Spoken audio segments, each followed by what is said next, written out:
Bonjour à tous. Vous écoutez actuellement les prédications de l'Arche de l'Éternel à Anvers, Église de Dieu en Belgique. Nous espérons que cette parole vous bénira. Que Dieu vous bénisse.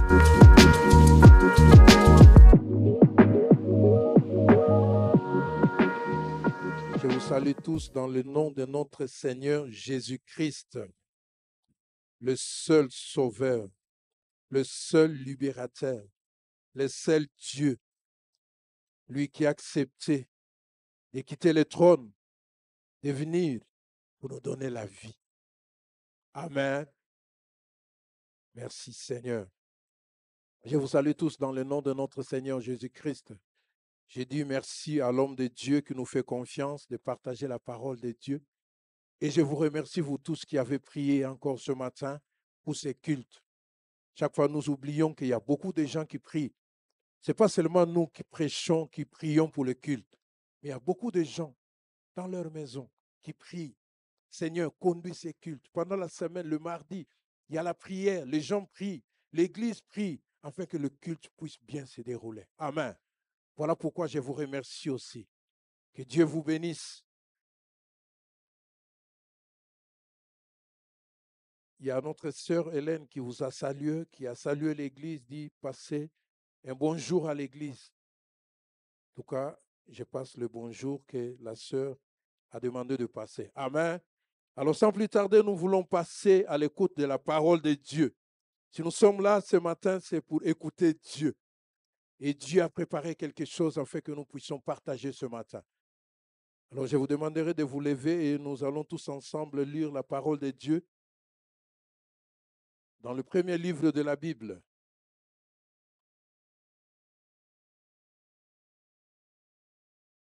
Si nous pouvons nous lever et nous allons lire dans le livre de Genèse. Genèse 26. Nous lirons du 1er au 6e verset. Après, nous sautons. Si nous pouvons commencer. 1, 2, 3. Il eut une famine dans le pays, outre la première famine qui eut lieu du temps d'Abraham. Et Isaac alla vers Abimelech, roi des Philistins, à Guérar. L'Éternel lui apparut et dit, ne descends pas en Égypte, demeure dans le pays que je te dirai. Séjourne dans ce pays-ci. Je serai avec toi et je te bénirai, car j'ordonnerai et à ta postérité. Et je tiendrai le serment que je fais à Abraham ton père. Je multiplierai ta postérité comme les étoiles du ciel. Je donnerai ta postérité à toutes ces contrées, et toutes les nations de la terre seront bénies en ta postérité. Et qu'il a observé mes ordonnances, mes commandements, mes statuts et mes lois. Et Isaac resta à Guérar. 12. Isaac s'aima dans ce pays et il recueillit cette année le centuple, car l'Éternel le bénit. Cet homme devint riche et il alla s'enrichissant de plus en plus jusqu'à ce qu'il devint fort riche. Il avait des troupeaux de menu bétail et des troupeaux de gros bétail et un grand nombre de serviteurs aussi. Tous les puits qui avaient creusé les serviteurs de son père, du temps d'Abraham, son père, les Philistins les comblèrent et les remplirent de poussière. Et Abimelech dit à Isaac, va-t'en de chez nous, car tu es beaucoup plus puissant que nous. Isaac partit de là et campa dans la vallée de Guérar, et il s'établit. Isaac creusa de nouveau le puits d'eau qu'on avait creusé du temps d'Abraham, son père, et qui avait comblé le Philistin après la mort d'Abraham. Et il leur donna le même nom que son père. Le serviteur d'Isaac creusèrent encore dans la vallée et y trouvèrent un puits d'eau vive. Le berger de Guérar en disant, et il donna au puits le nom de Sec, parce qu'il s'était disputé avec lui. Le serviteur creusèrent un autre puits au sujet duquel on cherchait aussi une querelle. Il appela Sitna. Il se transporta de là et creusa un autre puits pour lequel on ne chercha pas querelle, et il l'appela Rehoboth, car il dit, l'Éternel nous a maintenant mis au large et nous prospérerons dans le pays. Amen. Amen. En lisant la parole de Dieu, nous voyons l'histoire de Isaac. Isaac, le fils d'Abraham, le fils de la promesse, le fils que Dieu a promis à Isaac, à Abraham. Lorsque nous lisons, nous allons voir que dans le Genèse 18, il dit, y a-t-il rien qui soit étonnant de la part de l'Éternel? Au temps fixé, je reviendrai vers toi. Dieu est fidèle. Dieu, il tient à ses promesses. Et nous voyons la naissance de Isaac. Isaac est né, le fils de la promesse. Et en même temps, il y avait une alliance que Dieu a établie avec Abraham. Au Genèse 17, 21, j'établirai mon alliance avec Isaac que Sarah enfantera. Là, nous voyons la fidélité de Dieu.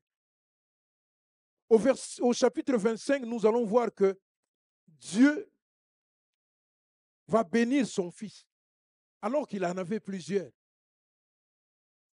Au verset 25, au chapitre 25, au verset 6, on dit, Abraham donna tous les biens à Isaac. Et lorsque nous arrivons au chapitre 26, nous allons voir que la Bible dit qu'il y eut famine, temps difficile. Et avant lui, il y avait un temps difficile. La Bible dit que son père est parti. Mais cette fois-ci, Dieu va dire à Isaac, il dit, Isaac, reste. Reste dans le lieu que je t'indiquerai. Reste à Guérar. Ne te déplace pas. Ne va pas en Égypte. Reste. Vous savez, de temps en temps, Dieu ne veut pas que nous puissions reproduire les mêmes fautes que nos parents ont fait. Aujourd'hui, c'est un culte spécial de jeunes. Je demanderai aux jeunes d'être attentifs. Parce que vous ne devez pas reproduire les mêmes fautes que nous, les parents, ou vos parents ont fait. Et Dieu ici dit non. Isaac, reste. Ne pars pas en Égypte. En Égypte, ce n'est pas bien pour toi. L'Égypte aujourd'hui, c'est le monde. Même s'il y a des difficultés, n'allez pas en Égypte. N'allez pas dans le monde. Parce que Dieu est avec vous. Et Dieu, pour confirmer à Isaac, il dit que non, je serai avec toi. Peut-être Isaac se disait, mais qu'est-ce que je veux faire? Qu'est-ce que je veux devenir? Il y a la famine.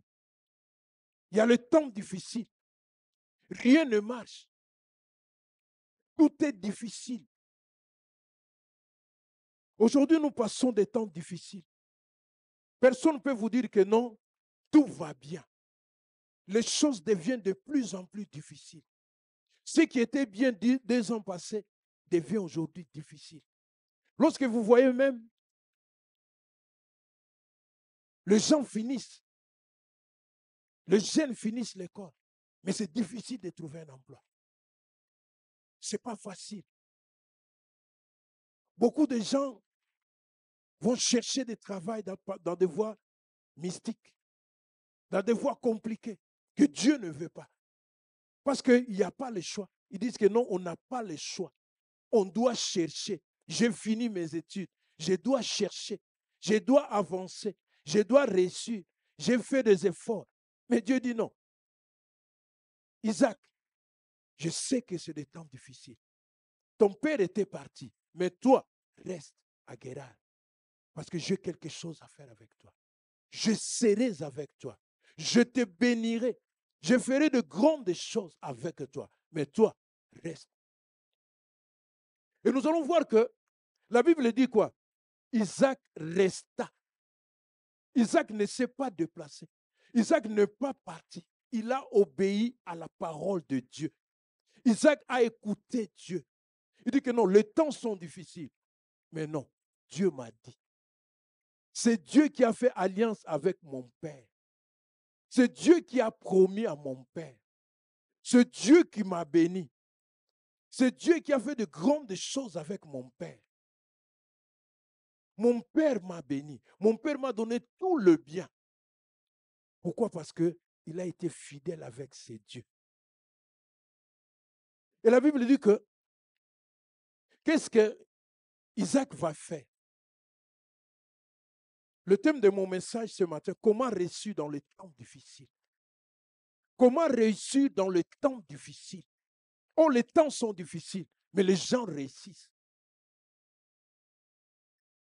Pourquoi? Parce que Dieu a promis. Dieu a dit, ne quitte pas, reste. Je sais que les temps sont difficiles, mais moi je veux faire quelque chose afin que tu puisses réussir là où tu es. Ne quitte pas Dieu.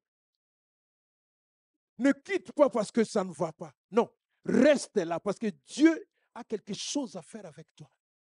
Dieu veut faire quelque chose parce qu'il est le créateur.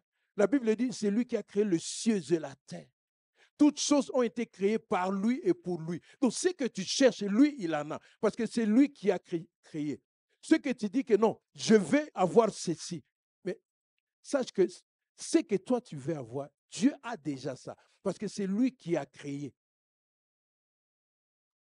La Bible dit que, au verset 12,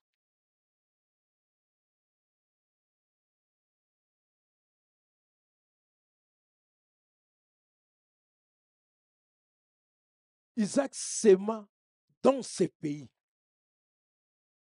Isaac, malgré la difficulté, malgré la famine, malgré tout ce qui s'est passé dans ces pays, la Bible dit Isaac s'aima.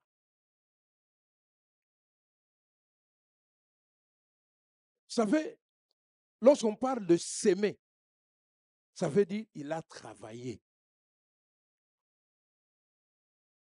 Si vous voulez réussir, il faut travailler. Vous allez voir que Isaac a sémé.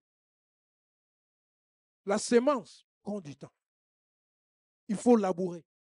Il faut travailler le sol. Il faut arroser. Il faut préparer. Il faut mettre de l'engrais chimique. Il faut mettre tous les engrais pour que ça puisse produire. Ça demande quoi? Du travail. Pour réussir dans la vie, il faut travailler. Il ne faut pas croiser les bras et dire que non, Dieu a promis. Non, il faut travailler. La Bible dit que Isaac a sémé. Il a passé du temps à labourer, à préparer le sol, à arroser. Ça a pris du temps. Ça a pris des mois. Ça a pris des jours. Ça a pris des nuits. Mais il a travaillé. Donc pour réussir dans la vie, il faut travailler. Il ne faut pas croiser les bras pour dire que non, ça ne va pas. Il n'y en a pas de boulot. Non, je ne cherche plus. J'attends. Non. Je disais à un jeune homme en Afrique, il dit non, vieux, c'est difficile. Je dis, mais si c'est difficile, ce n'est pas que pour toi. La difficulté, c'est pour tout le monde. Mais regarde, les jeunes de ton âge sont en train de réussir. Pourquoi ils sont en train de réussir? Parce qu'ils sont en train de chercher, de travailler. Toi, tu ne travailles pas, tu dis c'est difficile. Tu veux qu'on puisse te nourrir. Il dit non, c'est difficile. Non, si vous travaillez, vous allez voir que tout ira bien. Mais si vous croisez les bras, ça n'ira pas. Il faut travailler. La Bible dit que Isaac a travaillé. Isaac, c'était un bosseur. C'était un homme qui travaillait. La Bible dit il s'aimait. Il a sémé. Il a sémé dans ces pays.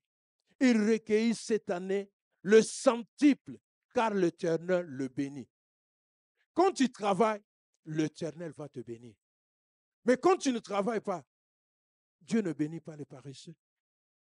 Tu restes là, tu dis, oh non, la manne, ça... non. Il n'y aura plus la manne. Maintenant, il faut travailler. La manne, c'était déjà dans les temps anciens. Maintenant, la manne, il faut travailler. Quand tu travailles, tu auras la manne. Mais si tu ne travailles pas, oubliez. Isaac a compris, il dit non, moi je vais travailler. C'est difficile. Le temps est difficile. Il y a la famine. Mais lui, il a travaillé. Dans la famine, tu peux travailler. N'attends pas. Et la Bible dit que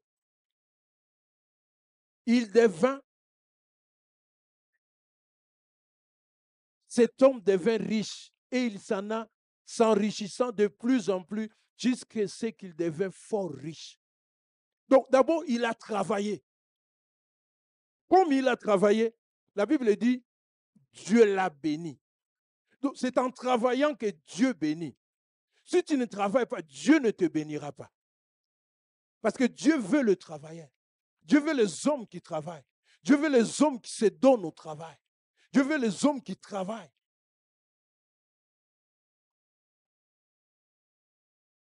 Donc, première chose, il faut travailler.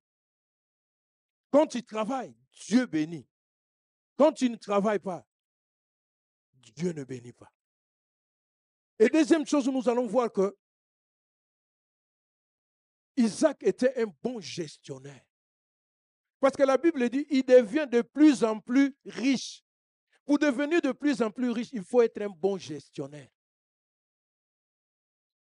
Isaac était un bon gestionnaire. Il n'a pas dissipé tout ce qu'il a commencé à travailler. Parce que pour devenir riche, il faut investir, il faut multiplier, il faut travailler plus, il faut s'aimer plus. Étant un bon gestionnaire, il a commencé à fructifier ce que Dieu lui avait donné. Vous savez, nos jeunes n'ont pas cette notion-là d'économie. Il faut économiser. Il ne faut pas dissiper tout ce que vous avez. Lorsque nous lisons dans l'histoire, nous allons voir que Abraham a laissé. Et lorsque nous voyons la richesse, on va dire qu'il est devenu de plus en plus riche. Il a eu de bœufs, tout ça. Donc, tout ce que son père lui a laissé, lui n'a pas dissipé ça. Alors qu'il y avait la famine, il pouvait vendre et croiser les bras. Mais lui, il a fait quoi? Il a multiplié. C'est pour cela qu'il est devenu de plus en plus riche. Donc, ça veut dire, pour réussir dans la vie, il faut être un économe. Il faut être un bon gestionnaire. Il faut savoir gérer. Tout ce qu'on te donne, gère ça. Garde ça soigneusement. Ne dissipe pas parce qu'on dit que non, on doit acheter à gauche, à droite, tous les jours, les colis arrivent. Non. Économisez. Ayez le sens d'économie. Il y a quelqu'un qui me disait, dit non, mon fils, dès qu'il a 10 €, il ne mange plus à la maison. Il doit aller commencer à chercher, à acheter. Non. Mais le 10 là, si tu gardes 2, à la fin du mois, tu auras combien?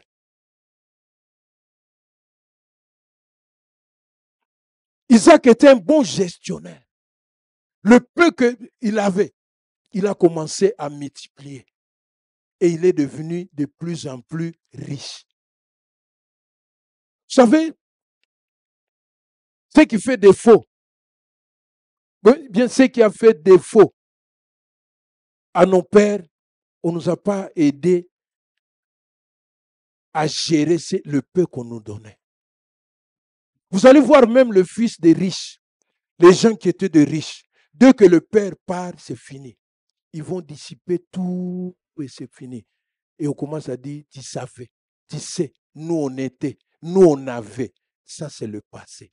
Pourquoi? Parce qu'ils n'ont pas su gérer ce qu'ils avaient comme bien.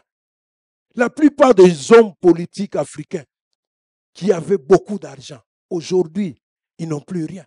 Pourquoi? Parce qu'ils n'ont pas su gérer. S'ils ont légué aux enfants, les enfants aussi n'ont pas bien géré. C'est difficile de voir les anciens qui avaient beaucoup d'argent aujourd'hui, voir continuer. Pourquoi? Parce que la gestion, ils n'ont pas su gérer ce qu'ils avaient. Ou ce que les enfants ont pris comme héritage. Beaucoup des héritiers aujourd'hui souffrent. Papa avait laissé des parcelles, ils ont tout vendu. On dit, nous, on était à ma campagne, on avait des maisons à Yolo, on avait des maisons à ma campagne, Lemba, et aujourd'hui, ils sont des locataires.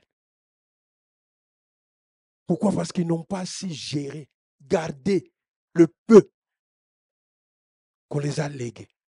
Mais la Bible dit qu'Isaac, il est devenu de plus en plus riche parce qu'il avait la notion d'économiser, de gérer. Il avait géré le peu. Il avait géré ce que son père lui a donné. Et avec la crise, avec la famine, avec tout ce qui s'est passé, Isaac a su gérer. En devenant riche, de plus en plus riche, la Bible dit que les Philistins les portèrent en vie. Laisse-moi te dire que chaque fois que tu vas monter, le diable sera à tes côtés. Lui, en devenant de plus en plus riche, la Bible dit Abimelech est venu pour lui dire non, non, non, non, non, pardon. Tu dois partir. Tu es devenu plus riche. Vous savez, là, il ne dit pas que tu es devenu plus riche. Il dit tu es devenu plus puissant. Vous savez, la richesse donne la puissance. Quand vous avez l'argent, vous avez la puissance. Et Abimelech a compris, il dit non, au verset 16. Et Abimelech dit à Isaac, va-t'en de chez nous, car tu es beaucoup plus puissant que nous. Quelle puissance il avait? La Bible dit qu'il est devenu plus en plus riche. Mais le roi, il dit non, tu es devenu plus puissant. Puissant pourquoi? Parce qu'il avait l'économie du pays. Vous savez, quand vous avez l'économie du pays, vous devenez puissant. Quand il y a des décisions qui sont prises, on vous contacte. Parce que vous avez l'argent. La politique marche avec l'argent. Quand vous avez l'argent, vous êtes fort. Quand vous avez l'argent, on vous contacte. Il y a beaucoup de politiciens en Afrique. Ce sont des gens qui ont beaucoup d'argent. On les met là-bas parce qu'on doit soutirer. Quand il y a campagne, ils donnent. Regardez Elon Musk. Trump l'a pris pourquoi? Parce qu'il a l'argent. Il a soutenu. Il a aidé aux campagnes des élections. Elon Musk, il a l'argent. Il avait la puissance. Donc Trump est parti le contacter pour le soutenir pour les élections. Pourquoi? Parce qu'il a l'argent. Quand vous avez l'argent, vous êtes puissant. Abimelech dit non, tu dois partir parce que tu es devenu puissant. Ta richesse est en train de nous tourmenter. Tout le monde parle de toi. Lorsque vous devenez riche, lorsque vous commencez à monter, l'ennemi sera toujours là aussi pour vous tourmenter, pour vous chasser, pour vous décourager, pour vous déstabiliser, pour vous détruire. Et là, Abimelech dit non, tu dois partir. Tu nous déranges. Moi, je me rappelle, j'ai connu un petit, c'est une mauvaise habitude de chez nous. Je ne sais pas pourquoi. Les jeunes, vous pouvez être des voisins. Lorsqu'ils commencent à sortir avec la fille d'à côté, il va habiter à côté. Ils quittent leur maison. Les Angolais savent. Ils quittent leur maison pour aller habiter chez les beaux-parents. Chose bizarre et compliquée. Avant, les Bakongos ne faisaient pas ça. Mais aujourd'hui, même les Bakongos sont là. Moi, j'ai vu un de mes neveux. Il est parti s'installer chez la belle famille. Il quitte notre maison pour aller s'installer chez la belle famille. Et là, il va créer quelque chose. Il va ouvrir une affaire. Lorsque l'affaire commence à marcher, Son beau-père va lui dire non, petit, il faut aller chercher une maison à louer. Il dit, mais ma boutique, il dit non. La boutique, j'ai d'autres pensées pour mon fils. Il dit non, tu dois quitter. Pourquoi? Parce qu'il a commencé l'affaire. Le beau-père a vu que non, ça marche. Il dit non, le petit doit partir. Tu dois quitter. Parce que moi, j'ai besoin de ma maison et mon fils, j'ai un projet pour lui. Il a habité là pendant une année. Son fils n'avait pas de projet. Lui n'avait pas de projet. Dès qu'il commence à réussir, on le chasse. Pourquoi? Parce que le petit n'était pas intelligent. Il n'avait pas la sagesse.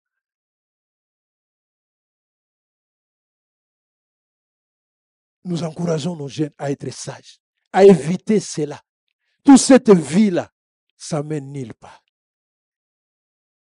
Quelqu'un qui est parti investir, il a investi, mais il a investi dans les néants. Parce que le beau-père a tout pris. Maintenant, lui, il est devenu locataire. Alors qu'il a investi, il a remodelé, il a arrangé, il a tout fait. Il est devenu plus puissant que les propriétaires de la maison. On lui a dit non, tu dois partir. Isaac aussi était devenu comme ça. Il est devenu puissant. Les gens de Guérard, les habitants de Guérard, ils n'avaient rien. Et le roi a dit non, non, non, tu dois partir. Il est parti. Mais, troisième chose, Isaac, le premier, il a semé. Deuxième, il était bon gestionnaire. Troisième, Isaac était innovateur. Donc, il savait innover. Il était entrepreneur. Il savait entreprendre. Parce que lorsqu'on lui a chassé, la Bible dit qu'il est parti. Qu'est-ce qu'il a fait? Il a commencé par creuser les puits que ses ennemis avaient comblés. Ils avaient fermé. Ils ont mis des sables. Mais comme Isaac était un entrepreneur, il avait des idées. Il dit non. Avant que je puisse partir, là où je pars, mes brebis, ils auront besoin de l'eau. L'agriculture a besoin de l'eau. Alors, qu'est-ce que je dois faire? Je dois d'abord creuser. Il a commencé à creuser. Il a creusé le premier puits. La Bible dit que non. Il y a eu querelle entre ces travailleurs et les gens du pays. Il a appelé premier puits, il a appelé des secs. Verset 20. Le berger de Guérard querellèrent le berger d'Isaac en disant, l'eau est à nous. Et il donna le puits le nom des secs parce qu'ils étaient disputés.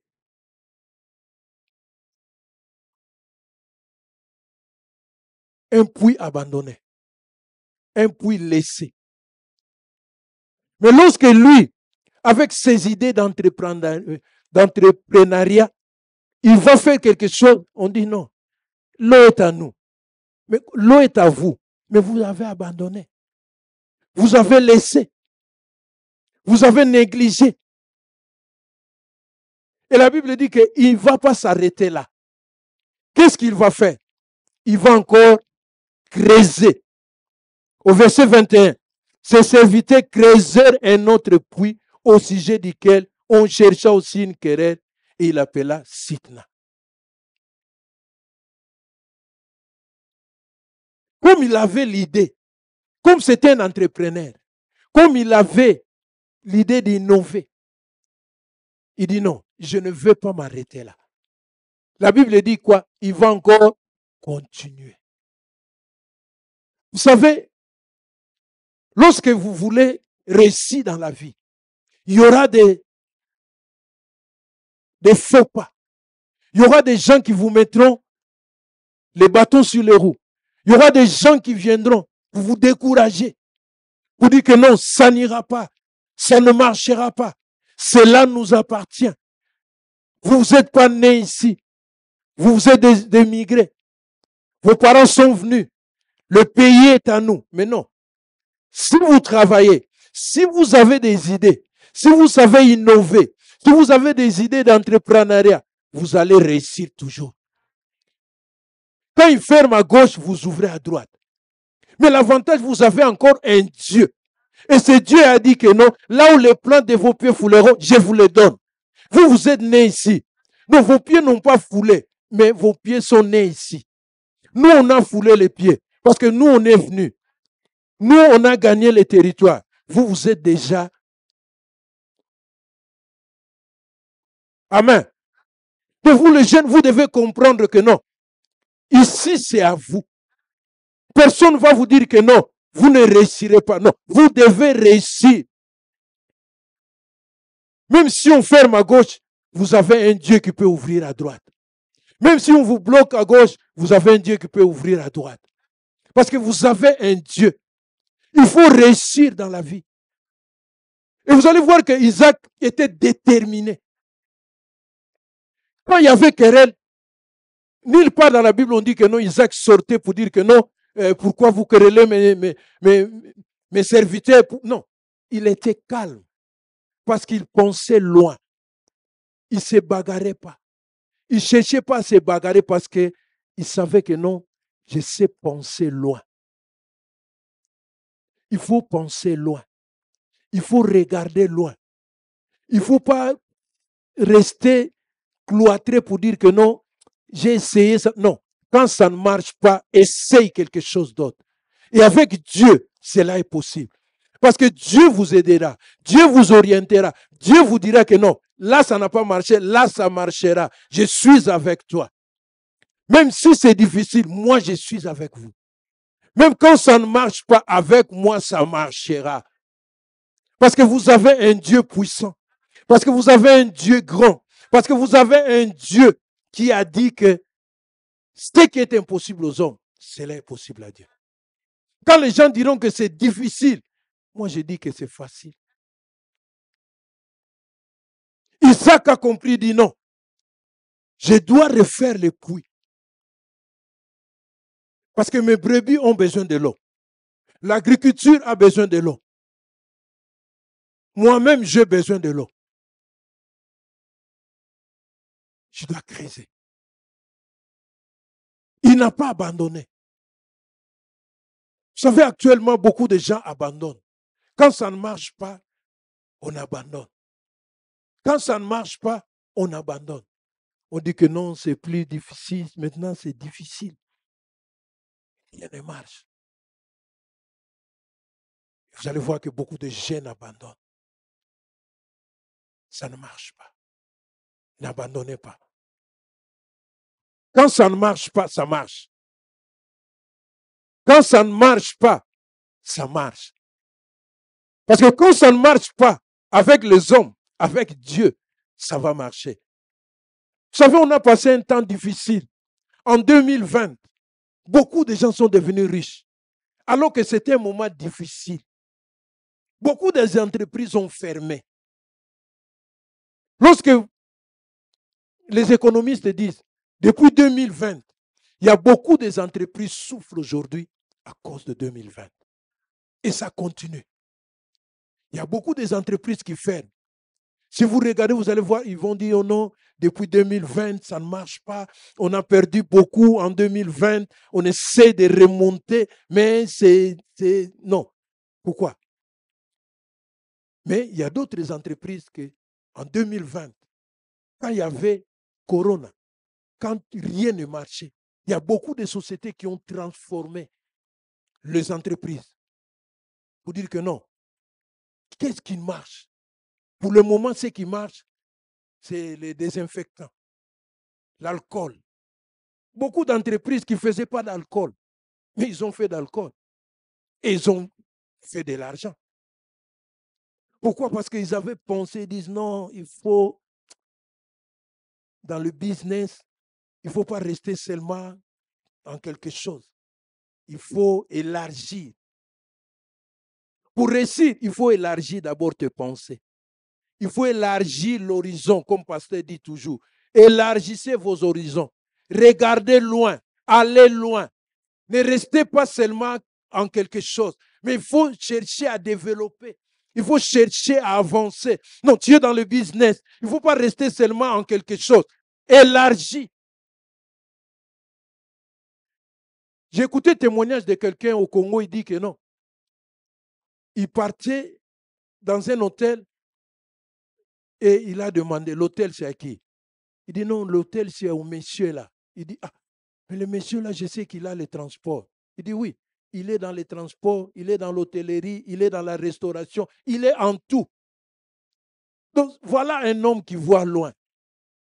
Beaucoup de businessmen, non, quand il fait business d'argent, il reste d'argent. Non, il faut voir loin. Quand tu fais l'argent, il faut voir l'immobilier. Quand tu vois l'immobilier, il faut voir la décoration. Quand tu vois donc, tu ouvres un peu. Quand là, ça ne va pas, l'autre côté, ça marchera. Mais quand tu es carré, tu dis non, moi, je fais que ça.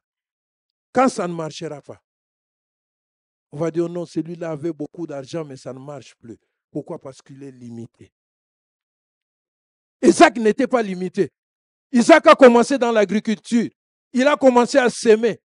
Quand il a sémé, il dit non. Maintenant, des brebis. La Bible dit qu'il a eu beaucoup de troupeaux. Quand il est sorti dans les troupeaux, il dit non, je vais faire des forages. L'eau. La population a besoin de l'eau. Il est parti dans l'eau, il a creusé des puits. Il a fait de l'eau. Et ainsi de suite. Pourquoi? Parce que c'était un homme qui a vu loin. Malgré la difficulté, malgré le temps difficile, malgré les moments difficiles, mais cet homme a vu loin. Je souhaiterais que nos jeunes, vous puissiez voir loin. Vous puissiez ouvrir les horizons, voyager, regarder comment ça se passe dans le monde. Qu'est-ce que tu peux faire? Ne restez pas cloîtrés pour dire que non, nous, Antwerp, nous sommes des Antwerpenards. Non, tu peux sortir un peu. Pas un peu à Bruxelles. Moi, j'ai mon collègue, il m'a dit, la dernière fois qu'il était à Bruxelles, c'est en 76. 76. Donc, 49 ans passés, il était à Bruxelles. Donc, lui, en plus, il n'habite pas en Anvers. Il habite à Doul. Vous connaissez le central Doul. Donc, lui, il est voisin du central de Doul. Quand vous parlez avec lui, donc, il vous parle que de Beveren, Ekeren. Quand vous lui dites qu'il y a quelque chose qui s'est passé en Anvers, il dit, ça fait longtemps que j'étais en Anvers. Donc, lui, il est bloqué, il est limité là-bas. Donc, lui, sa vie, c'est à Doul. Il dit de temps en temps, il va à Zouendrek, Beveren, pour faire des courses. Donc, lui, il est limité là-bas. Mais nous, Dieu nous donne la possibilité de s'ouvrir, de voyager, de connaître, de s'épanouir, d'aller chercher. Ne restez pas limité. Isaac a dit non. Quand ça ne marche pas dans l'agriculture, quand les produits agricoles ne marchent pas, je peux vendre mes bœufs. Quand ça ne marche pas, les gens ont besoin de l'eau.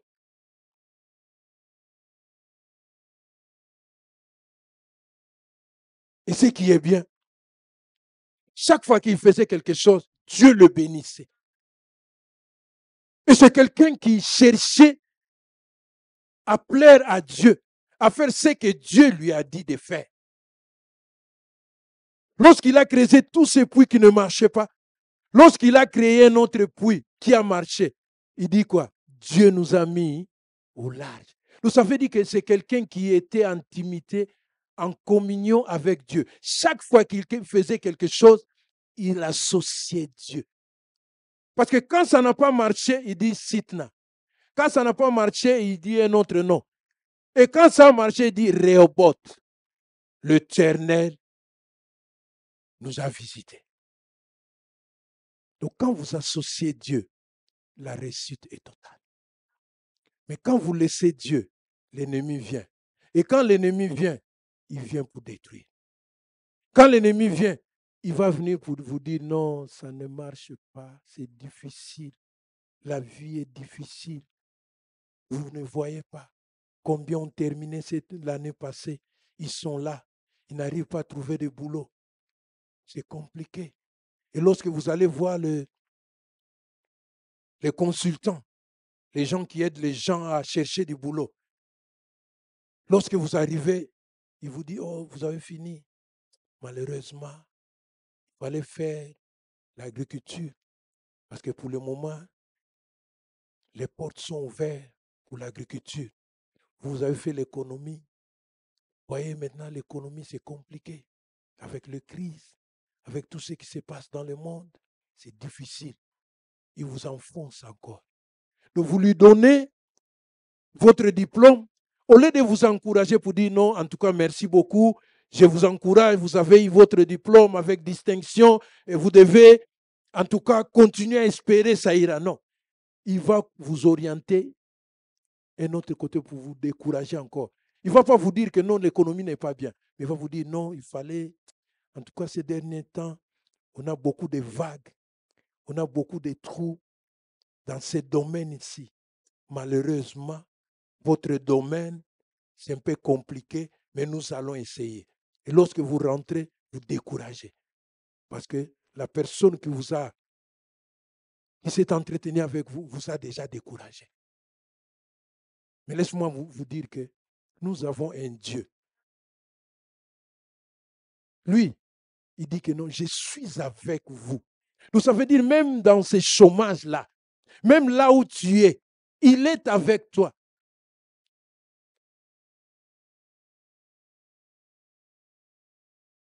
Parce que lui, il a dit, je connais les projets que j'ai faits, les projets de bonheur et non de malheur. Donc Dieu a des projets. Même si tu traverses des moments difficiles, ne te décourage pas pour dire que non, ça ne va pas, c'est difficile. Non, avec Dieu, il n'y a pas la difficulté. Avec Dieu, on attend. Parce que je sais qu'il m'a promis. Il a dit que je serai avec toi. Même dans la vallée de l'ombre de la mort, je serai avec toi. Car je suis ton Dieu. Même si tu traverses des moments difficiles, tu peux dire que non, je traverse des moments difficiles. Mais sache que Dieu est avec toi. Dieu est avec toi. Parce que Dieu a des projets. Tu t'es associé avec Dieu. Tu as demandé la grâce de Dieu. Tu as donné ta vie à Dieu. Donc, tu es devenu partenaire avec Dieu. Quand ça ne va pas, ça veut dire que Dieu est en train de chercher. Il sait là où tu es positionné. Il sait là où tu es placé. Il sait là où ça sera bien pour toi. Souvent, nous allons vite. Non, j'ai fini, j'ai besoin de ça. Non. Mais Dieu, il veut te mettre à une place où tu seras à l'aise. Parce que dans la précipitation, tu vas trouver un emploi, c'est bien, mais tu ne seras pas à l'aise. Il y a des gens qui ont des boulots. Il a terminé, mais il n'est pas à l'aise. Donc dès qu'il arrive au boulot, il est mal à l'aise. Mais comment veux-tu être mal à l'aise, toi qui as étudié, toi qui devais être joyeux? Quand tu fais le boulot, tu dois être content, tu dois être joyeux, parce que tu es en train de faire ce que tu sais. Mais quand tu es stressé, quand tu n'es pas à l'aise, ce n'est pas bon. Voilà pourquoi je te dis, ne te précipite pas. Dieu a une bonne place pour toi. Dieu a une bonne chose pour toi. Dieu est en train de préparer quelque chose pour toi. Même si c'est difficile, même si ça ne va pas, même si ça traîne, attends-la. Elle s'accomplira et elle s'accomplira certainement. Le temps est difficile. Voilà pourquoi ça prend du temps. Mais pendant que ça prend du temps, Dieu est en train de prendre le temps. Quand Dieu prend le temps, c'est pour faire le bien. Dieu ne prend pas le temps pour te faire du mal. Dieu ne prend pas le temps pour te laisser au carreau. Dieu prend le temps pour te donner quelque chose de bien. Parce que Dieu sait ce qui est bien pour toi. Nous avons un Père qui nous connaît. Il sait que non. Si je lui donne ça, il ne sera pas à l'aise. Il sera stressé. Il pourra faire même AVC. Mais dès que je lui donne ça, il sera à l'aise. Vous arrivez dans votre bureau calme, tranquille. Vous commencez par bonjour. Mais quand le boulot n'est pas bien, dès que vous arrivez, vous commencez déjà à vous stresser. Vous voyez les chefs se stressent. Vous voyez les collègues se stressent. On vous amène quelque chose que vous allez faire tranquillement. Mais tellement que vous êtes déjà stressé. savez, quand vous faites quelque chose que vous connaissez, mais vous êtes stressé, vous risquez de faire des fautes. Malgré que vous connaissez, malgré que vous pouvez le faire bien, mais avec le stress, vous n'allez pas le faire bien. Voilà pourquoi je vous encourage. Quand ça ne va pas, ça ne va. Quand ça ne va pas, ça ne va. Quand ça traîne, laisse traîner. Dieu est en train de préparer. Dieu est en train de faire quelque chose de bien. Dans la précipitation, vous allez rater. Mais avec Dieu, tout est calme. Isaac était calme. Nulle part ici on dit que non, Isaac s'est stressé, non, pour se battre. Non, Isaac ne s'est pas battu. Isaac a suivi les règles. Isaac a fait ce que Dieu lui demandait de faire. Quand Dieu te dit de rester, reste. Quand Dieu te dit de marcher, marche. Quand Dieu te dit attends, attends. Isaac pouvait se dire aussi non, je dois partir parce que mon père était parti. Non, il dit non. Moi, j'écoute ce que Dieu dit. Dieu dit de rester à Guérar. Il est resté. Quand il y a eu pression, il s'est déplacé. Quand il s'est déplacé, il a commencé quelque chose d'autre. Il avait l'esprit d'entrepreneuriat. Il a commencé à entreprendre quelque chose d'autre. Il dit, vous m'avez chassé parce que je suis devenu riche. Je vais de l'autre côté, je vais continuer à abréver mes brebis, à continuer l'agriculture et je suis béni. Vous me faites querelle, restez, je vais creuser.